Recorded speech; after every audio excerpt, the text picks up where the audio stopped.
Thanks again for tuning into Moonshine Gaming. Today we're going to be discussing the top 10 rarest and most expensive Nintendo Game Boy Color games.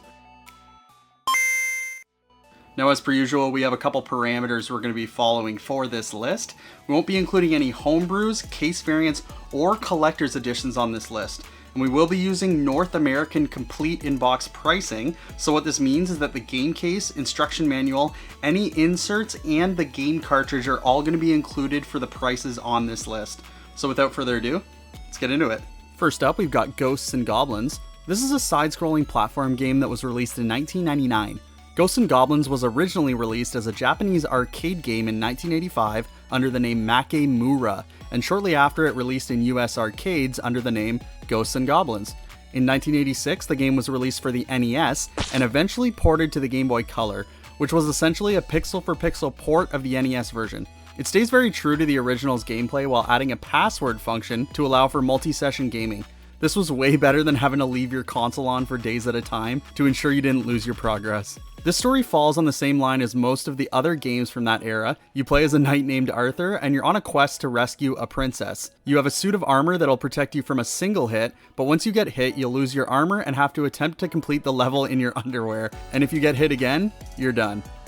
Graphically, the game puts on a pretty good show, mimicking the NES version's graphics more than the arcade version. The soundtrack is faithful to the original version in melody, but the music and sound effects sound a bit aged. I'm not sure if this was intentional or not, but it works. Overall, the sound is really good. Portable console players looking for a side-scroller won't be disappointed with Ghosts and Goblins. The controls are easy to master, but the game manages to throw enough difficult enemies at you to keep you entertained. Overall, it's a great version of a real classic. The current market value of this game is $303.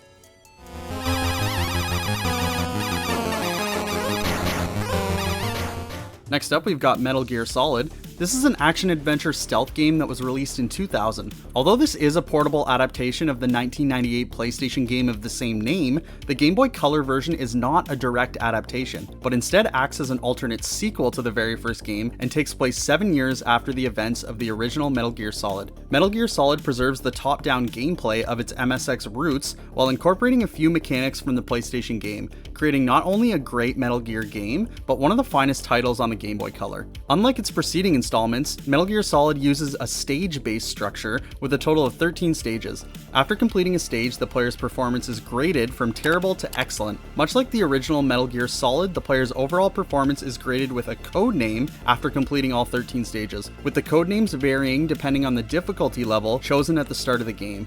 It's incredible just how faithful this portable title is to both the 2D games for the MSX and NES, and the later polygonal PlayStation entry in terms of gameplay, tone, and aesthetic. Lengthy, challenging, and rewarding, Metal Gear Solid is another fantastic game for the Game Boy Color. The current market value of this game is $336.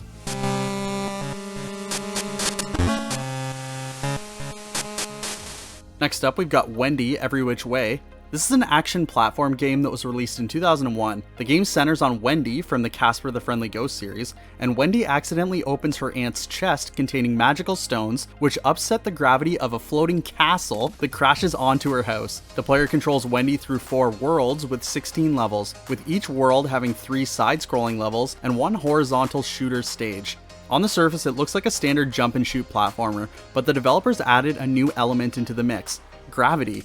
With a single button press, Wendy can turn the ceiling into the floor of every level, making the world go topsy-turvy. The level designers take full advantage of this gravity element, requiring you to constantly flip upside down to right side up in order to get through each and every level in the game. A cool feature of the game is that if you insert the game into a Game Boy Advance, you'll actually gain access to 3 new and unique levels. In these levels, you can only be hit once, which make them significantly more difficult than the Game Boy Color levels. One downside to the game is its length and difficulty. Levels are short, and the game can easily be completed in a single sitting on both normal and hard difficulty modes. This game features excellent graphics and animation using WayForward's incredible 8-bit scrolling engine and original gameplay elements that all come together as a great Game Boy Color title. It's just a shame that this game is so easy to beat. The current market value of this game is $392.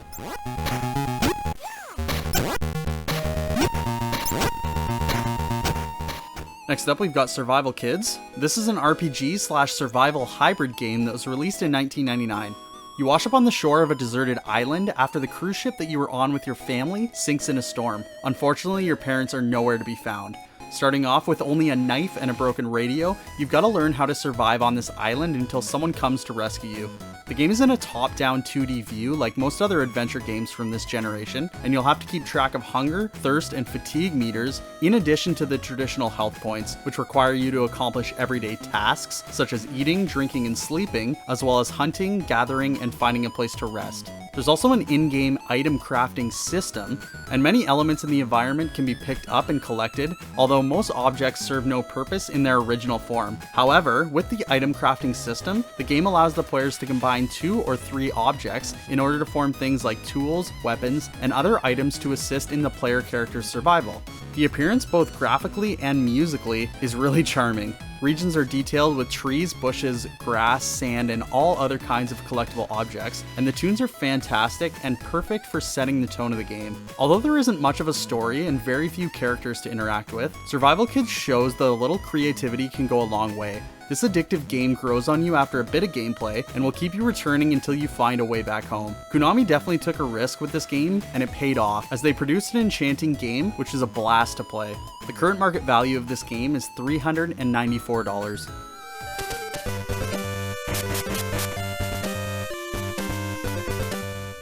Next up, we've got No Fear Downhill Mountain Biking.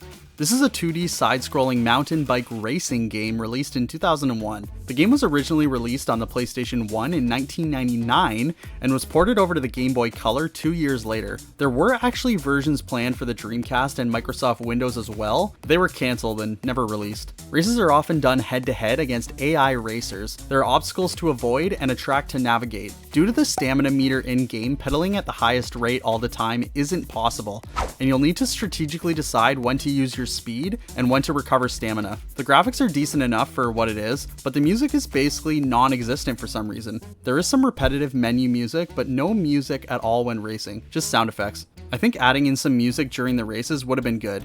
There's actually a lot of gameplay packed into this little cartridge, with 20 tracks, 8 playable riders, and 6 different game modes, including Championship, Time Trial, Tournament, Duel, and Trick Track. To be honest, I wasn't expecting too much from this game, as I haven't seen anyone talk about it pretty much ever, but the game's controls are tight, and this is a surprisingly fun racer. I just wish they would have added some music in while racing. The current market value of this game is $408.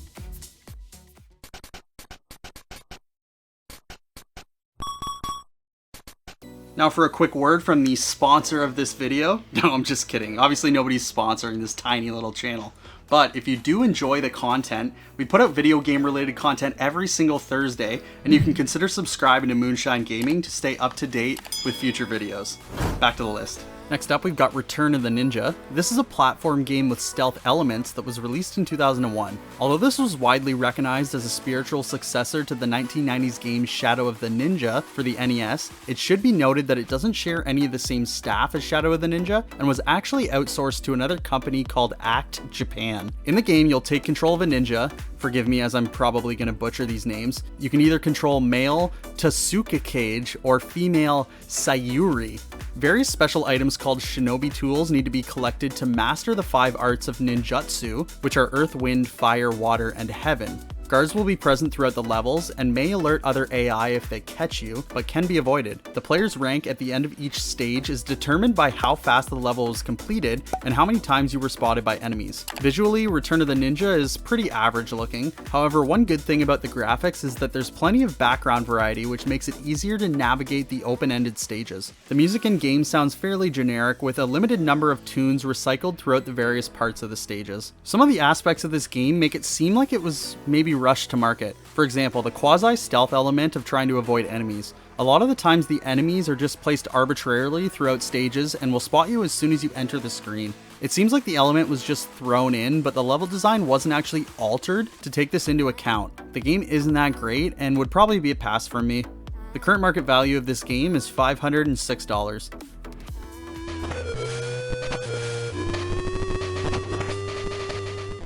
Next up, we've got Bomberman Quest. This is an action-adventure game that was released in 1999. In the game, you take control of Bomberman, who's made an emergency landing on a strange planet. After a rough crash landing on the planet, all the monsters that Bomberman's been transporting escape, and you're on a quest to recapture all the monsters and fix your spaceship so you can go home. I'll start by saying that this isn't really like any of the other Bomberman games in the series. It's set up more like an RPG, and you'll progress through the game by collecting items. You'll travel to 4 different regions of the planet, collecting bombs, finding items, and fighting bosses to recover engines for your spaceship. Graphics are simple enough, but occasionally there is some slowdown if there's too much happening on screen. The combat's great, and all the enemies in-game are unique with individual dialogue and attacks, which is awesome. The music is pretty good as well, and all the different regions have their own sound and vibe. There's also a ton of secrets in the game, which are super fun to discover. When all's said and done, the game does kind of feel like a Zelda clone. You have to appreciate the fact that the Bomberman developers stepped out of the box and attempted an RPG that turned out really good. Current market value of this game is $519.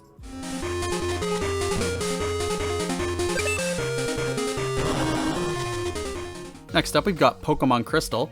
This is a role-playing game that was released in 2001. This was the final game of the second generation of the Pokemon video game series, and also the final Pokemon game to be released on the Game Boy Color. I'm sure most of you have played a Pokemon game before, and this one isn't much different than the others, as you go around catching Pokemon for your Pokedex while trying to battle your way through gym trainers. Of course, that's not all you do. There's a bunch of side quests, and for some gym trainers, they won't actually fight you until you've accomplished certain things in-game. The gameplay of Pokemon Crystal is largely the same as Pokemon Gold and Silver, although it has several new features. It's the first Pokemon game that allows the player to choose the gender of their character, while previously the character was always male. And also for the first time, Pokemon have brief animated sprites when entering battles. In addition, a couple subplots were added, one involving the legendary Pokemon Suicune, featured on the front cover of the game, and another involving Unknown. The game's most significant addition is definitely the Battle Tower though, a new building which allows players to participate in Pokemon Stadium-like fights. Epic. This is definitely worth picking up for Pokemon fans. The current market value of this game is $587.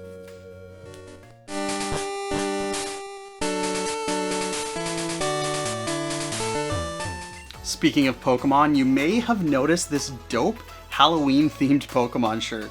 This thing's awesome, actually. The boys over at DraculaByte.com sent this over to me because they knew that I had an upcoming video with a Pokemon game in it. And in no way are they actually sponsoring this video, but they do have a ton of awesome video game t-shirts, and if you want to check them out, I'll link them in the description below. Next up, we've got Resident Evil Gaiden. This is an action-adventure horror game that was released in 2002. The most noteworthy aspect of this game is the story, which is a clever whodunit that keeps you guessing the true identity of the villain throughout the entire game. The Umbrella Corporation is up to its old tricks, using people as fodder in ghastly genetic experiments, but this time it's doing so aboard the Starlight, which is a luxury cruise liner. The game's played primarily from a top-down perspective, which eliminates the spooky camera angles and horrifying jump scares that have become staples of the survival horror genre. However, upon approaching enemies, the perspective does change to a first-person combat mode, with a reticle constantly moving left and right. To attack, the player has to press the action button while the reticle is in range of the enemy. The game features 3 playable characters and consists of exploring areas, collecting items, and combating enemies. Unfortunately, the lack of real puzzles combined with the repetitive nature of the battles makes Resident Evil Gaiden a very tedious journey. Most of the time you're just wandering from one level of the ship to another searching for keys. Sadly, Resident Evil Gaiden doesn't inspire the same level of interest that the other games in the franchise do. Nonetheless, fans of the Resident Evil series will probably forgive many of the game's shortcomings in order to discover the fate of Leon and Barry. The current market value of this game is $742.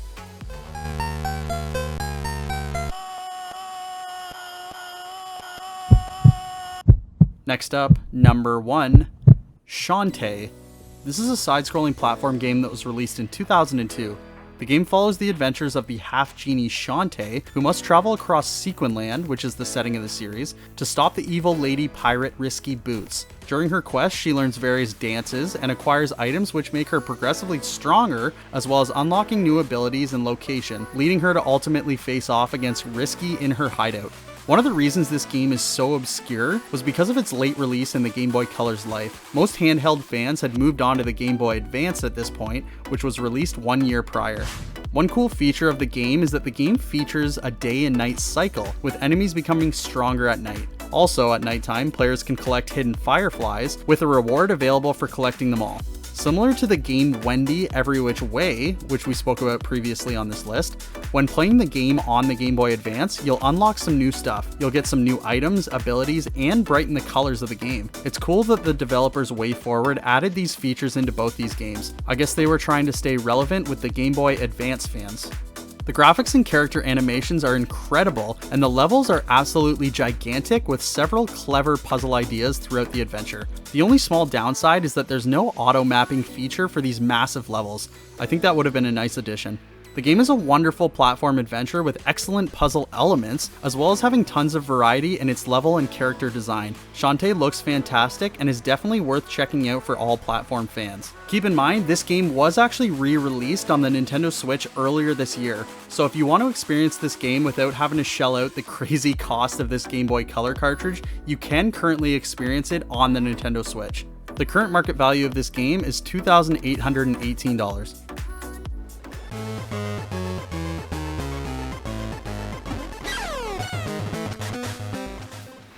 And that's going to do it for the video. Hope you guys enjoyed the top 10 rarest and most expensive Nintendo Game Boy Color games. And if you have any suggestions for future top 10 videos, you can let us know down in the comments. We'll see you next time.